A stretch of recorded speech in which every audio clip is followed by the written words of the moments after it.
निरोगी जगावं असं वाटत असेल तर संतांना नमस्कार करा. दीर्घायुष्य आणि निरोगीचा संबंध काय? संतांना नमस्कार केला. ऐका, जेव्हा व्यक्ती संतांच्या जवळ जातो, नमस्कार करतो, तेव्हा त्यांच्या साधनेचे वलय त्यांच्या आजूबाजूला विज्ञानानं पण मान्य केले बरं का. शहाजी महाराज साधनेचे वलय त्यांच्या आजूबाजूला भ्रमण करत असतात आणि त्या क्षेत्रात आपण गेल्यावर त्यांना नमस्कार केल्यावर एक त्यांचा आशीर्वाद मिळतो आणि त्या क्षेत्रात गेल्यावर त्यांच्या साधनेचे वलय आपल्याला प्राप्त होत असतात आणि साधनेचे वलय प्राप्त झाले, आयुष्य वाढतं. दुसरी बाब, संतांना नमस्कार केल्यावर त्यांच्याजवळ बसल्यावर काही 4 गोष्टी.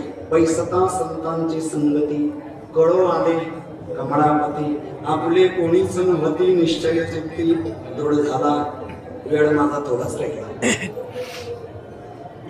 त्यांच्या जवळ गेल्यावर, त्यांच्याजवळ बसल्यावर सद्वचन ऐकायला मिळतात आणि सद्वचन ऐकायला मिळाले की व्यक्तीच्या जीवनातला दुर्व्यवहार संपतो आणि दुर्व्यवहार संपला, सद्व्यवहार प्राप्त होतो, सदाचारी व्यक्ती बनतो आणि सदाचारी व्यक्ती झाला की त्याचं निश्चित आयुष्य वाढतं. हे निर्विवाद सत्य आहे. म्हणून संतांना नमस्कार केल्यावर तर्कसंगतीने सुद्धा आयुष्य वाढतं आणि आध्यात्मिक साधनेचा विषय तर वेगळाच असतो.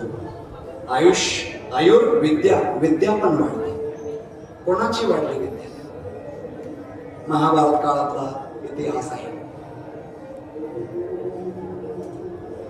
कौरवांचे आणि पांडवांचे धनुर्विद्येचे गुरु, काय नाव त्यांचं? द्रोणाचार्य. जेव्हा ते शिकवत होते, गुरु द्रोणाचार्य कौरवांना पांडवांना, तेव्हा काही ग्रंथांमध्ये भिल्ल शब्द आलेला आहे, काही ग्रंथांमध्ये कोळी, मावळींनी कोळी शब्द वापरला आहे. एक साधा गाणं, त्याचं नाव एकलव्य. महाभारतात वाक्य आहे, सतु द्रोणस्य पादौ गृह्य, त्याने द्रोणाचार्यांच्या पादौ गृह्य. पादौ कोणतं वचन आहे? देवः देवो देवः, पादः पादौ. लक्षात आलं ना? पादौ द्विवचन. त्यांनी द्रोणाचार्यांच्या दोन्ही चरणांना नमस्कार केला. कोणी? एकलव्याने. सतु द्रोणस्य पादौ गृह्य, त्याने द्रोणाचार्यांच्या दोन्ही चरणांना नमस्कार केला. एका चरणाला नमस्कार नाही केला, दोन्ही चरणांना. आता श्रद्धेने नमस्कार केला थोडक्यात आणि सांगितले, मला तुम्ही जसं या विद्यार्थ्यांना धनुर्विद्या शिकवता तशी मला पण शिकवा ना. मी या हस्तिनापूरच्या वारसांना सुद्धा धनुर्विद्या शिकवेल, इतरांना शिकवणार नाही, कारण मी त्यांचा पगार घेतोय. पगार घेतला की बंधन येते, त्याच्यामुळे मी नाही शिकवणार. पण मला तुमच्याचकडनं शिकायचंय. अरे मी शिकू शकणार नाही, मी तुमच्याचकडनं शिकेल. नाही शिकू शकणार, मी तुमच्याचकडनं शिकेल आणि सिद्ध करून दाखवेल की मी द्रोणाचार्यांकडनं शिकलो. शिकवणार नाही मी, बघा शिकतो की नाही असं सांगून निघून गेला. पुढची कथा माहिती आहे आपल्याला. मातेचे द्रोणाचार्य बनवले. काय श्रद्धा असेल हो त्याची, की ते प्रत्यक्ष रूपात श्री गुरु विराजमान असताना जेवढी श्रद्धा नसते तेवढी त्याची पुतळ्यावर श्रद्धा. आणि त्यांना विचारून अग्निअस्त्र कसं संधान करायचं, पर्जन्यास्त्र कसं संधान करायचं, सांगा गुरुदेवा, पुढचं अस्त्र शिकवा. विद्या शिकवा. परीक्षेची घडी आली. अर्जुनाला वचन दिलं होतं द्रोणाचार्यांनी की अर्जुना, तुला जी धनुर्विद्या शिकवलेली आहे तशी धनुर्विद्या जगात आज पृथ्वीवर कोणाकडेच नाही. एकमेव सर्वश्रेष्ठ धनुर्धर अर्जुना तू आहे, असं द्रोणाचार्यांनी जाहीर केलेलं होतं. आणि द्रोणाचार्यांच्या सोबत कौरव आणि पांडव वनभोजनासाठी निघाले. त्यांच्या सोबत एक कुत्रा पण होता. कुत्र्याचा स्वभाव आहे, कुत्रा मालकाच्या कधी मागे चालते, कधी पुढे चालते. त्याचा स्वभाव कधी डावीकडे, कधी उजवीकडे. ते कुत्रा थोडं पुढे गेलं, भुंकायला लागलं. तिथे द्रोणाचार्यांच्या मातीच्या पुतळ्यासमोर बसलेले एकलव्य, त्यांची एकाग्रता भंग झाली. कुत्रा का भुंकतोय? बाण काढला. कुत्र्याला मारण्यासाठी नाही, कुत्र्याचं भुंकण थांबवण्यासाठी बाण मारला. कुत्र्याचं भुंकण थांबलं पाहिजे. कुत्र्याच्या तोंडात बाण मारून मारून मारून कुत्र्याचं तोंड बाणाने घट्ट भरून दिलं, पण कुत्र्याला बाण लागला नाही. काय अनुसंधान असेल त्याचं? कुत्र्याचं भुंकण थांबलं. पूर्ण झाडू असतो ना आपला, झाडू मारायचा बाहेर, म्हणजे टाईलच्या घरातला नाही, अंगणातला झाडू मारायचा असतो तसा झाडू कल्पना करा. कुत्र गेलं ना वापस पाठीमागा. द्रोणाचार्यांनी पाहिलं, अर्जुनाने पाहिलं. अर्जुनानं विचारलं, गुरुदेवा तुम्ही सांगितलं मला की सर्वश्रेष्ठ धनुर्धर तू आहे, पण ही विद्या तर मला माहित नाही. कोण्या धनुर्धराने इतके बाण मारले? पण भुंकणं थांबलेलं आहे, बाण खाली पण पडत नाहीये. नवीन बाण त्याच्या तोंडात बसणार नाही कुत्र्याच्या, आणि तो भाता बाण खाली पडत नाहीये. अशी विद्या कोणाकडे? माझ्याकडे नाहीये. कोणासारखं धनुर्धर? द्रोणाचार्य म्हणतात मला पण माहित नाही, बघूया. तो कुत्रा पुढे चालत राहिला, कुत्र्याच्या पाठीमागून मागून एकलव्याजवळ पोहोचला. ह्या कुत्र्याच्या तोंडात बाण कोणी मारले? एकलव्यानं ऐकलं. पाठीमागून आवाज ओळखीचा वाटला. गुरुदेवांचा आवाज आज प्रत्यक्ष रूपाने गुरुदेवाने उठून उभा राहिला, नमस्कार केला. हा अविनय ह्या साधकाकडनं घडला. कोण आहेस तू? कोणाकडे शिकलास? मी एकलव्य आणि आपल्याकडे शिकलो. अर्जुनाचा आता काय झालं असं विचार करा. अर्जुन द्रोणाचार्यांकडे खालून मला धोका दिला आणि याला गुपचूप शिकवलं. काही रात्री कोचिंग क्लास घेतलेत का? द्रोणाचार्य म्हणतात मी नाही शिकवलं, तुम्हीच शिकवलं. आणि मी तुम्हाला सांगितलं होतं हस्तिनापूरमध्ये, जेव्हा तुम्ही यांना शिकवलं की मी तुमच्याच कडनं शिकेल आणि तुम्हीच मला शिकवलं, मला दुसऱ्याकडे शिकवलं नाही. मी कुठं शिकवलं? तुम्ही शिकवलं. सगळा इतिहास पुढचा आपल्याला माहिती आहे. मी तुम्हाला नमस्कार करून आलो. नमस्कार केल्याने, वेळ कमी म्हणून आवडतो, नमस्कार केल्याने प्रत्यक्ष गुरुदेव नसताना त्यांच्या पुतळ्याला नमस्कार करून विद्या शिकला, विद्या प्राप्त झाली. तर प्रत्यक्ष गुरुदेव हजर असताना नमस्कार केल्याने निश्चित व्यक्ती विद्वान होईल, हे निर्विवाद सत्य आहे. त्यांना नमस्कार करा. अभिवादनशीलस्य नित्यं वृद्धो सैविनः चत्वारि तस्य वर्धन्ते आयुर्. विद्या आयुष्य वाढते, विद्या वाढते, आणि ज्याचं आयुष्य वाढतं, ज्याची विद्या वाढते, त्याचं यश वाढतं आणि त्याची कीर्ती पसरते, त्याचं बल वाढतं. बल म्हणजे इथे मनोबल वाढतं, भावनेचं बल वाढतं. भाव बळे आकडे एरवी नाकडे. शारीरिक बल तर वाढेल, त्याचं आयुष्य वाढलं म्हणजे शरीर बल वाढलं. शरीर बल वाढतंय, मनोबल वाढतंय, भावनेचं बल वाढतंय, सगळ्या प्रकारचं बल वाढतं.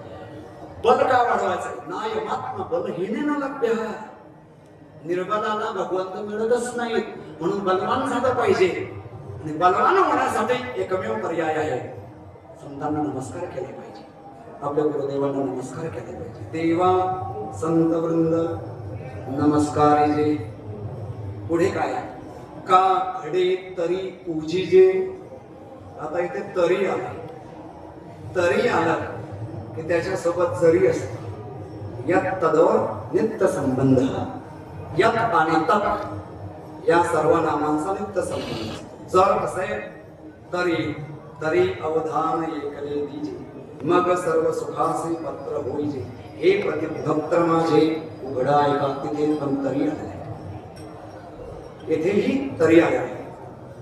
का घडे तरी पूजिजे. तुम्ही इथे जरी शब्दाचा अध्ययन करावा लागेल. जरी घडे तरी पूजिजे. जर शक्य झालंच तर संतांचं काय करा? पूजन करा. नमस्कार तर केलाच, पण जर तशी परिस्थिती आली पूजन करण्याची तर पूजनही करा. का घडे तरी पूजिजे. आता इथे का घडे तरी पूजिजे अर्थात पूजनाला काठिण्य दर्शवलेलं आहे.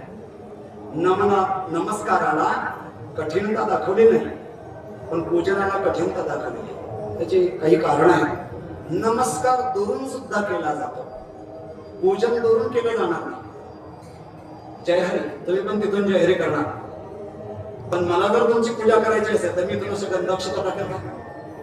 तुम्हाला बुक्का लावायचा असंच फेकून देईल का? जवळ जावं लागतं. पूजन करताना समीपता समया निकषा काय रे अभिता परित समया निकषा हा प्रतियोगे बी जवळ जावं लागेल. पूजनासाठी समीपता करावी लागते. नमनासाठी दूरी असली तरी चालते. म्हणून समीपता आणि दूरता या संदर्भाने पूजन कठीण आहे. दुसरी बाब काय सांगतात तुम्ही पूजन कसलं कठीण? आम्ही नमस्कार करायला जाणार आणि त्याच वेळेला पूजा करणार. कुठं कठीण झालं ते? हा तरी पण कठीण आहे. पूजन म्हणजे जे आपण सामान्य पूजन समजतो ते पूजन नाही. पूजन शब्दाचे दोन अर्थ. एक आज्ञा पालन हे खरं पूजन आहे. दुसरं पूजन मौलिक ज्ञानपराने ज्ञानेश्वरीच्या 15व्या अध्यायामध्ये बघू वेळ करणार. आज्ञा पालन हे खरं पूजन आहे. एका व्यक्तीनं आपल्या दोघं मुलांना कीर्तनाला नेले आणि कीर्तनामध्ये कीर्तन करणारा त्यांनी नमस्काराचं महत्व सांगितलं. रोज मायबापाच्या पाया पडा, मायबापाची सेवा करा. दोघं भाऊ ते घरी गेले आणि दोघांनी निर्णय केला मी वडिलांचे पाय उद्या आणि धरणार आणि त्यांच्या पायाला दाबत राहणार, त्यांची सेवा करणार. तो दुसरा म्हणतोय मी सेवा करणार. त्याच्यात थोरल्याला जाग आली लोक आणि त्यांनी वडिलांचे पाय पकडले दाबायला. वडिलांना बरं वाटलं की सुधारलं पोरगा. किती वेळ पाय दाबा, किती वेळ पाय धरेल? वडिलांनी सांगितलं तास झाला, मला 1 नंबर 2 नंबर नाही नाही नाही नाही तुमची पाय दिवसभर सोडणार नाही. अरे पण शेतात पिकांना पाणी द्यायचं आहे, गाईचे धार काढायचे, गुराढोरांचं ते शेण काढायचं. नाही नाही ते काहीच करणार नाही, फक्त तुमचे पाय पकडून ठेवणार.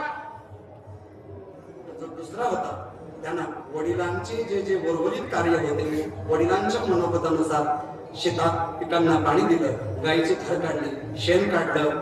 वडिलांचे जे काही मनोगतात काम होते ती सगळी कामं त्या धक्क्या बारक्यानं केली. मोठ्यानं पाय पकडून ठेवले. तर पाय पकडणारच त्या वडिलांना आवडेल की त्यांची आज्ञा पालन करणारा.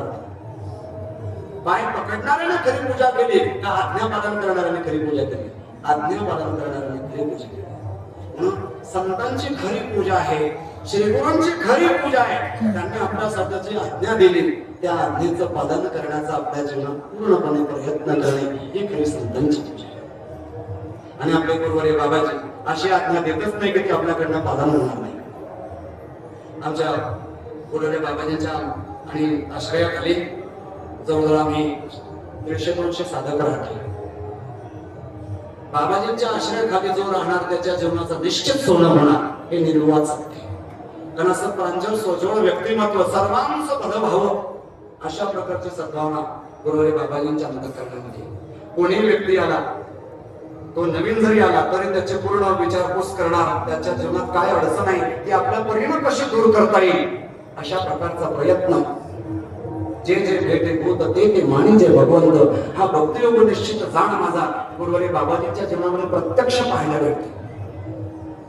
आणि साधकांसाठी तर गुरुवर्य बाबाजींनी एक गुरुकुलाची स्थापना केलेली आहे. त्या गुरुकुलामध्ये फार सुंदर प्रकारची व्यवस्था आहे. ज्यांना माहित नाही त्यांच्यासाठी निवास व्यवस्था, भोजन व्यवस्था, शिक्षण व्यवस्था पूर्णपणे फ्री आहे. त्यासाठी बाबाजी अहोरात्र प्रवास करत असतात. इतक्या वयामध्ये पायीवारीचा तर प्रवास 15 दिवसाचा आहे. परंतु बाबाजींचा म्हणजे वाहनाचा जो प्रवास असतो यात्रा संपल्यावर तोही खडतर आहे. फार मोठा प्रवास. जे जे बाबाजींना जे जवळून जाणत असते त्यांच्या लक्षात येत असेल हा विषय. बाबाजींच्या अंतःकरणामध्ये एक सदैव भावना असते की तुकोबारांना आवडणारा साधक आपल्या गुरुकुलातून घडावा, मावळे ज्ञानोबारांना आवडणारा साधक आपल्या जीवनातून घडावा. एक साधक चांगला घडला म्हणजे तो एक गाव सुधरवू शकतो. एक साधक चांगला घडला म्हणजे तो अख्खा जिल्हा सुधरू शकतो, राज्य सुधरू शकतो. अशा प्रकारे इतर ठिकाणी तर फक्त शिष्यांनी आपला प्रचार करावा आणि धन आणून द्यावं अशा प्रकारची भावना असते. पण इथे तसं नाही. आमच्या गुरुकुलामध्ये गुरुवर्य बाबाजींच्या मार्गदर्शनाखाली गाथा मंदिर देवळी त्याचे गुरुकुल चालू आहे.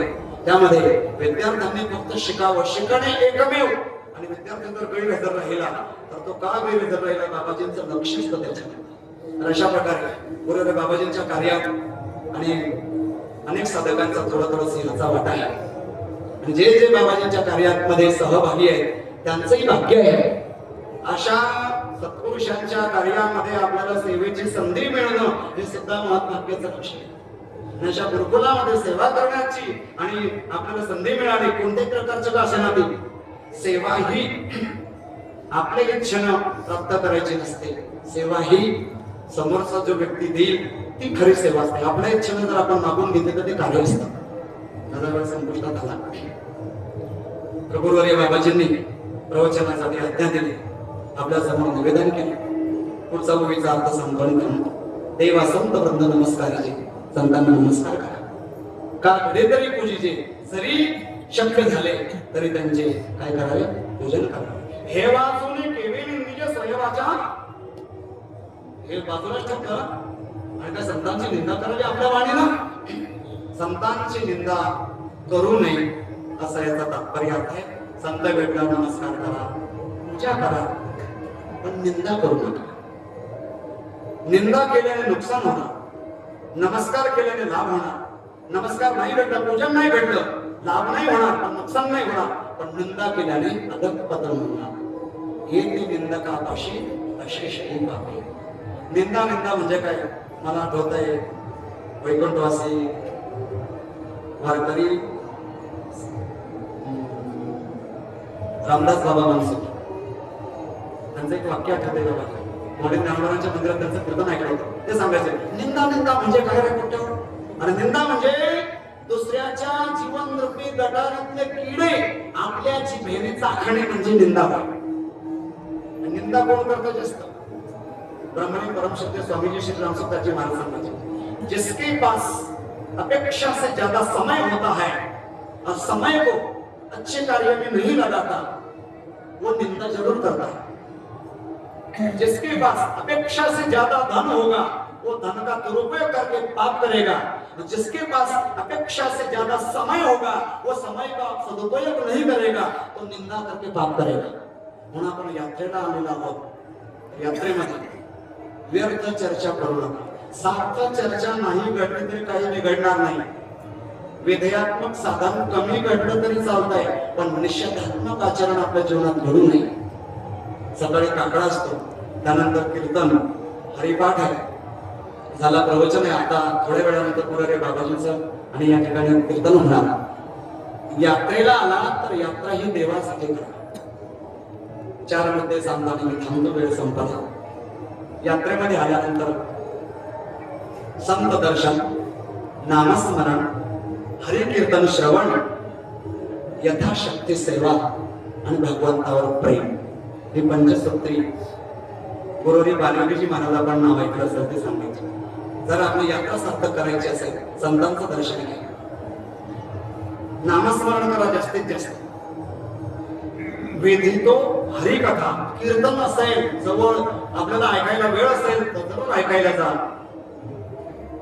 जी सेवा दिसेल ती सेवा करा आणि भगवंतच आपला आहे असं भगवंताला जीवात्मानं प्रेम करा.